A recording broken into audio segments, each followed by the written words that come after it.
৫৫ বছর ধরে এক কথা মানুষকে বোঝানো হয় যে জমিন আল্লাহর, আইন চলবে আল্লাহর।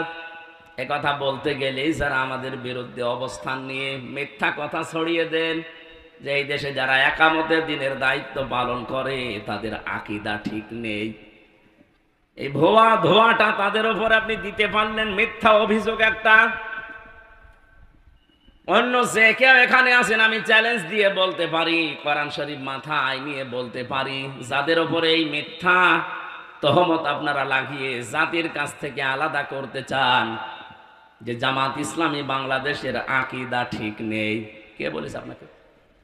জামাত ইসলামী বাংলাদেশের আকীদা হচ্ছে জমিন আল্লাহর, আইন চলবে আল্লাহর।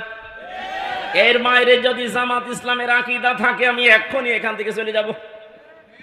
যদি কেউ জামাতের এখানে থাকে জিজ্ঞাসা করেন তো, জমিন আল্লাহর, আইন চলবে মওদুদির, বলেন।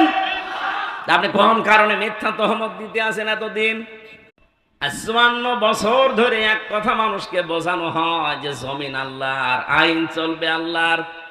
এ কথা বলতে গেলেই যারা আমাদের বিরুদ্ধে অবস্থান নিয়ে মিথ্যা কথা ছড়িয়ে দেন যে এই দেশে যারা একামতের দিনের দায়িত্ব পালন করে তাদের আকীদা ঠিক নেই, এই ভুয়া ধোঁয়াটা তাদের উপর আপনি দিতে পারলেন। মিথ্যা অভিযোগ একটা। অন্য যে কেউ এখানে আছেন আমি চ্যালেঞ্জ দিয়ে বলতে পারি, কোরআন শরীফ মাথায় নিয়ে বলতে পারি, যাদের উপরে এই মিথ্যা তহমত আপনারা লাগিয়ে জাতির কাছ থেকে আলাদা করতে চান যে জামাত ইসলামী বাংলাদেশের আকীদা ঠিক নেই।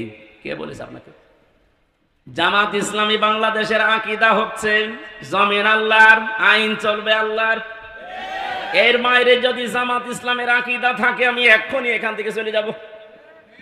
যদি কেউ জামাতের এখানে থাকে জিজ্ঞাসা করেন তো, জমিন আল্লাহর, আইন চলবে মওদুদির, বলেন। আপনি কোন কারণে মিথ্যা তহমত দিতে আছেন এতদিন?